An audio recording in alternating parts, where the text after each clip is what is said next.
Assalamualaikum warahmatullahi wabarakatuh. Kembali lagi kawan di Legenda Catur Dunia. Selamat buat timnas muda Garuda kita kawan U23 yang berhasil lolos ke semifinal setelah mengalahkan Korea Selatan. Luar biasa kawan.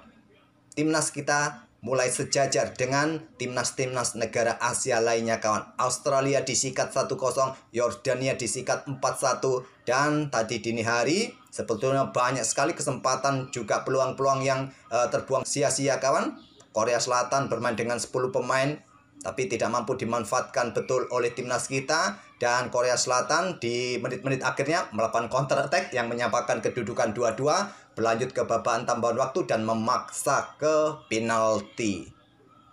10-11 11-10 buat Indonesia di titik putih itu kawan. Sekali lagi selamat buat timnas U23, yang berarti sekarang tiket ke Olimpiade Paris semakin dekat kawan. Paling tidak tiket ke playoff sudah dipegang oleh timnas kita. Andai saja nanti menduduki posisi ketiga atau runner up bahkan juara, tentu kita sudah mendapatkan tiket ke Olimpiade Paris itu. Tapi paling tidak ke playoff sudah kita pegang kawan. Tapi kita tidak mengulas highlight ataupun detail rinci pertandingan tadi hari antara timnas kita melawan Korsel kawan. Pokoknya ciamik permainannya. Tetap kita akan mengulas game-game catur terutama dari turnamen Pertamina Indonesia CM 2024. Memasuki hari ketiganya kemarin. Hari ini hari keempat kawan. Cuma hari keempat ini memainkan satu game yang akan berlangsung nanti sore kawan. Game kelima. Kemarin sudah saya jelaskan hasil-hasil di babak ketiga kawan. Nah, saya akan update babak keempatnya yang berlangsung kemarin sore. Kalau game ketiga berlangsung kemarin pagi, berlanjut sore harinya game keempat. Hasil-hasilnya sebagai berikut kawan. Ada 3 partai yang berakhir menang kalah, yaitu partainya Temur Kuibakarov kawan mengalahkan International Master Indonesia Yosef Taher, dan International Master asal Indonesia lainnya International Master Gilbert Elroy Tarigan menang atas International Master Xiangxi Liu kawan. Dan satu partai yang lain, pecatur wanita kita Medina Olewarda memetik kemenangan pertamanya atas International Master asal Mongolia. Dan jika kalian tertarik melihat diagram terakhir permainan para pemain di babak keempat seperti ini, kita lihat di sini Grandmaster Susato Mekeranto bermain remis melawan Aditya Bagus Arfan dengan diagram seperti ini kawan. Sepertinya mereka bermain dengan pembukaan Rui Lopez kawan, dengan pertahanan 2 kuda atau Berlin Defense. Dan berlanjut skak-skak berulang, menteri ke kanan, menteri ke kiri, blokade dengan menteri ke kanan, menteri ke kiri, sepertinya seperti itu Rui Lopez Berlin Defense kawan. Memang tadi belum sempat saya lihat, tapi dengan diagram seperti ini permainannya diawali dengan Rui Lopez Berlin Defense. Tentu bukan dengan jalur benteng E1 kawan. Dan partai-partai yang lain seperti ini diagramnya. Kalian bisa cek juga di Lichess langsung kawan. Terkadang banyak sekali penonton-penonton kita yang ngecek langsung gamenya di Lichess. Dan sampai babak keempat ini kawan, komposisi klasemen sementara dipimpin oleh pecatur Australia Temur Kuibakarov kawan dengan 3,5 poin, diikuti Aditya Bagus Arfan ataupun Novrendra Priasmoro untuk kelas JM-nya. Kalau kalian ingin melihat kelas International Master, tinggal klik sini saja IM kawan, dan kita lihat tabel silang peringkat setelah babak keempat. Ada pecatur Indonesia seorang video master kawan memimpin 3,5 poin bersama International Master asal Filipina, dan juga ada International Master Farid Firmansyah dengan 3,5 poinnya. Dan untuk game yang akan kita otak-atik ini, saya pilih permainannya Medina Olewarda. Langsung saja kawan, di sini Medina pegang putih menghadapi International Master asal Mongolia. Medina mengawali dengan pion raja, pion E4. Ada Sicilia Defense kawan, kuda F3, pion E6. Sicilia Prancis kita dapat di atas papan dengan pion E6. Tentu saja pion D4, Sicilia terbuka seperti biasa, ambil balik oleh kuda C6, Sicilia Taimanov sekarang kita dapat kawan. Gajah E2, langkah yang tak lazim kawan, dipilih oleh Medina. Saya suka sekali ide-ide Medina kawan, selalu keluar dari jalur utama untuk membingungkan lawan bermain di jalur utama kawan. Di sini jalur utamanya ya tentu pengembangan kuda C3 yang biasa akan berlanjut seperti ini, menteri C7. Inilah permainan Taimanov kawan, gajah E3. Ada pion A6, menteri D2, dan idenya adalah rokade panjang. Tapi dengan gajah E2 ini merupakan opsi ketujuh dalam permainan Taimanov kawan. Gajah terang langsung ke petak E2. Bentuk langkah menunggu ataupun juga ide mempersiapkan raja aman sisi kanan. Sisi raja, rokade pendek. Berikutnya ada menteri C7. Nah, di sini kuda C3 ataupun juga langsung rokade mungkin, tapi memang kalaupun tidak ada ancaman serius, ya kembangkan perwira terlebih dahulu agar lebih cepat berkembang aktif di pusat kawan. Nah, di sini ada pion A6. Baru sekarang rokade Medina, kuda F6, di sini ada pion A3. Tujuannya apa kawan? Agar tidak ada gangguan gajah untuk serang kuda sehingga pion ini lemah. Ada ide lain juga kawan untuk pertahankan posisi pion ataupun kuda dengan pengembangan gajah gelap ke petak E3. Kalaupun ada gajah B4, kalian bisa menghindar kuda ke petak 4. Kalaupun ada serangan pion B5, kalian bertukar kuda pukul kuda C6. Nah, temponya ancam gajah. Kalian harus ambil kuda ini terlebih dahulu kawan. Dengan menteri kah, dengan pion kah? Yang paling kuat ya dengan pion. Nah, di sini kalian tantang pertukaran gajah kawan. Kalau pion ambil kuda, mendapatkan gajah dan mencegah pergerakan raja rokade. Mungkin dijawab dengan pion A5 menahan diri. Nah, kalian tantang lagi kawan. Kalian paksa untuk melakukan pertukaran. Oke, itulah kawan jalur yang disukai oleh Stockfish untuk mempertahankan posisi pion kawan. Tapi memilih dengan pion A3. Kontrol petak B4. Jelas dari gangguan gajah. Gajah E7 saja. Baru gajah E3. Di sini hitam rokade dan raja bergeser ke H1. Raja bergeser, idenya selalu kawan, kita sering melihat pion-pion ini akan segera didorong oleh Medina kawan. Stockfish menyukai langsung dorong pion F4 yang mungkin akan dibalas dengan pion D6 untuk dukungan pertarungan peta E5-nya.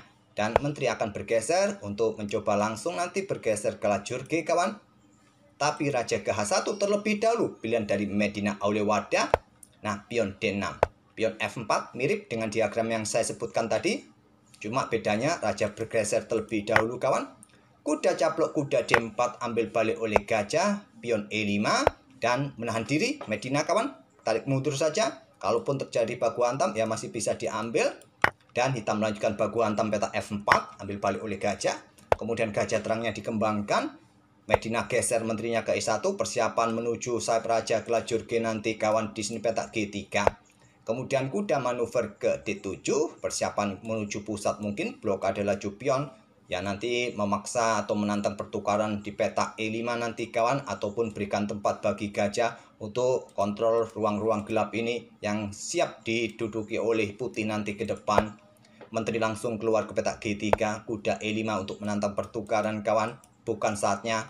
Di sini keluarkan benteng AD1 laka cakep untuk kontrol lajur pusat. Untuk mencegah pergerakan pion hitam di lajur D. Hitam mempersiapkan serangan juga di lajur D dengan benteng AD8. Nah, di sini kawan, ada satu game yang memainkan gajah ke petak H6 kawan.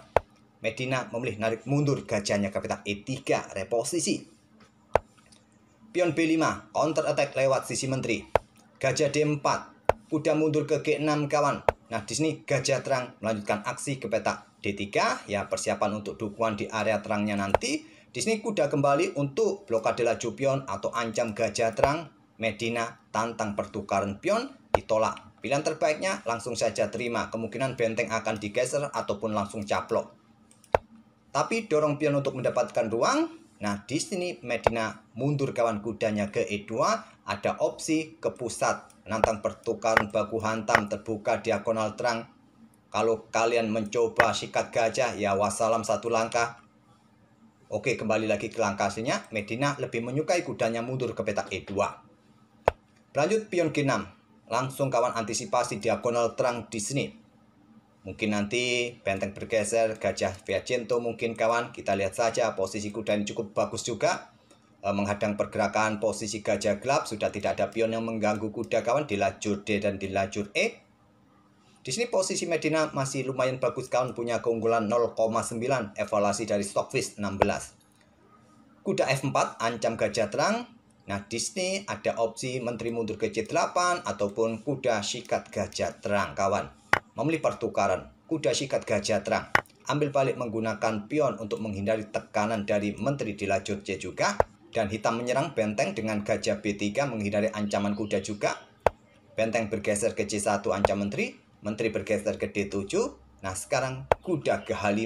Langkah cakep kawan. Buka akses benteng, persiapan melakukan ancaman skak. Di sini garbuan pada menteri mungkin untuk memaksa pertukaran gajah gelap, dan gajah gelapnya akan mendapatkan pos yang penting di sini, diikuti menteri ke ruang gelap dan ancaman skakmat beberapa langkah berikutnya.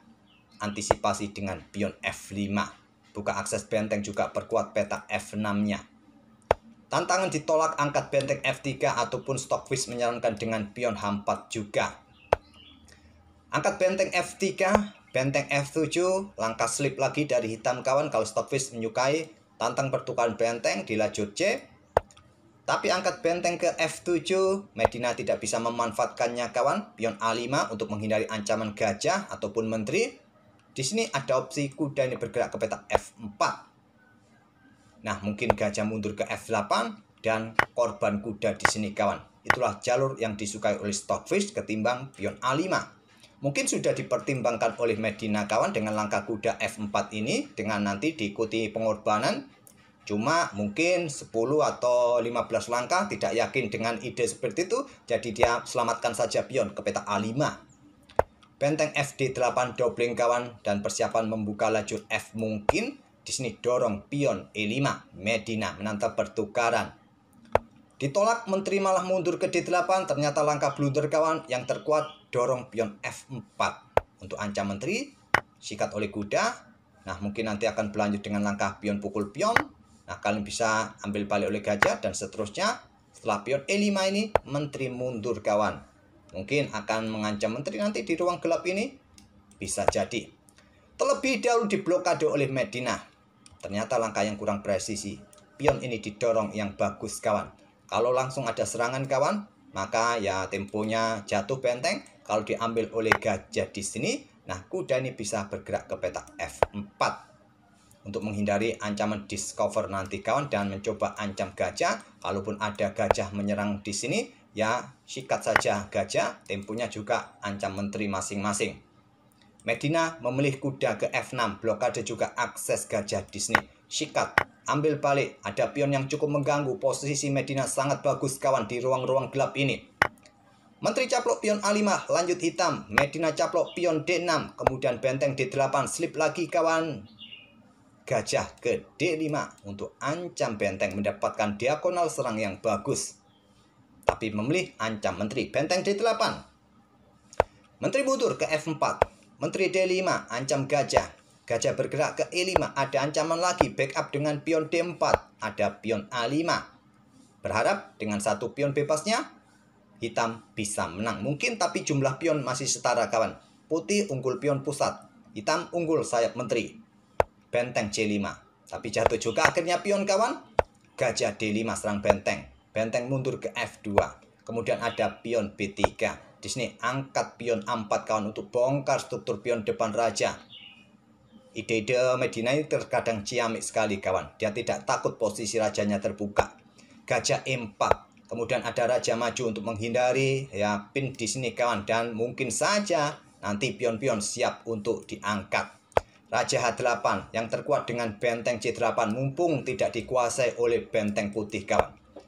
Benteng F1, Raja G8 mondar-mandir membuat langkah menunggu. Benteng C1 kuasai lajur C. Blokade dengan gajah C2. Bergeser ke lajur A. Persiapan mungkin ancam menteri atau menantang pertukaran benteng nanti. Gajah mondar-mandir saja ke E4 ke C2. Benteng C5. Benteng D8. Menteri G3, mondar-mandir saja gajah. Hitam tidak mempunyai banyak langkah yang bagus. Posisi ruang-ruang gelap terkunci kawan. Dia harus menghentikan laju pion. Benteng A3 lanjut Medina. Nah di sini hitam tidak sabar lagi kawan. Sikat pion F6. Mungkin berharap diambil oleh gajah langsung. Ya bisa kalian ambil. Putih masih baik-baik saja. Unggul kualitas kawan. Tapi Medina menemukan langkah terbaik lainnya. Apa langkah terbaik hitam di posisi ini kawan? Dobling kawan. Tapi sikat pion. Medina melangkah menteri G5. Pilihan terbaik kawan. Kalau mundur ke sini menghindari ancaman gajah. Ya wassalam benteng di belakang. Seumpama benteng ini mundur ke peta F8 kawan. Ada benteng A7. Ini cukup menyakitkan kawan. Kalau ada tantangan pertukaran benteng di sini. Ada benteng satunya siap sokong baris ke-7. Repot sudah. Oke setelah menteri G5 di sini. Benteng dikorbankan tetap kawan dipersilakan untuk disikat oleh gajah. Nah, benteng C7, benteng A7 merupakan opsi terkuat. Medina langsung sikat benteng dengan gajahnya. Walaupun masih tetap unggul, tapi bukan pilihan terkuat. Idenya hampir mirip seperti yang saya tunjukkan tadi kawan. Doubling nanti kalau ada tantangan benteng petak F7. Dan menguasai baris ke-7. Menteri juga siap menusuk baris belakang. Tapi Medina memilih simplifikasi saja. Ambil balik oleh benteng yang terkuat dengan menteri menantang pertukaran. Dan di sini benteng meluncur skak. Raja G7 diikuti benteng E5. Menteri bergeser, nah di sini benteng A7 skak. Blokade oleh benteng, simplifikasi oleh Medina. Ambil oleh raja, menteri F4. Awas discover kawan. Persiapan ambil pion mungkin. Raja G7 tetap benteng ambil pion. Nah, setelah menteri bergeser dan benteng bergeser kawan, di sini hitam menyerah. Ya tentu saja kalau tadi benteng ambil pion ini disikat oleh gajah, menteri jatuh. Kalaupun pertukaran menteri di sini tadi kawan, ya tetap unggul kawan putih. Unggul kualitas, unggul pion, putih tetap akan menang. Tapi tadi ada opsi yang cukup bagus sebetulnya, yaitu di langkah keberapa tadi kawan, di posisi seperti ini. Saat gajah meluncur ambil benteng, ada opsi dengan langkah benteng A7 ini juga cukup kuat kawan. Kalau benteng ini turun ke petak F7, sama ide seperti yang saya tunjukkan tadi, doubling kawan. Nah, Stockfish menyarankan dengan langkah pion F4, kalian baku hantam sekarang. Nah, menteri ambil balik yang terkuat. Kalau menggunakan benteng untuk ambil balik, menteri D8 skak. Mau tidak mau harus blokade. Nah, benteng G7 skak. Skak mat sudah kawan, beberapa langkah berikutnya tak terhentikan lagi. Oke, itulah kawan, kemenangan perdana Medina Aulia. Sampai babak keempat ini baru menemukan kemenangan pada babak keempatnya. Kita tunggu saja nanti aksinya seperti apa di game kelima. Semoga mendapatkan hasil positif yang bagus lagi kawan, mendapatkan poin penuh untuk mengejar ketertinggalannya atas pecatur-pecatur yang lain seperti Megaranto, Aditya Bagus Arfan, ataupun Novendra Priasmoro. Oke, terima kasih sudah mampir tiap hari, sudah terus mengawal turnamen yang ada di Jakarta kawan. Kita tunggu babak kelima nanti sore. Terima kasih, kita akan bertemu di video-video selanjutnya. Wassalamualaikum warahmatullahi wabarakatuh.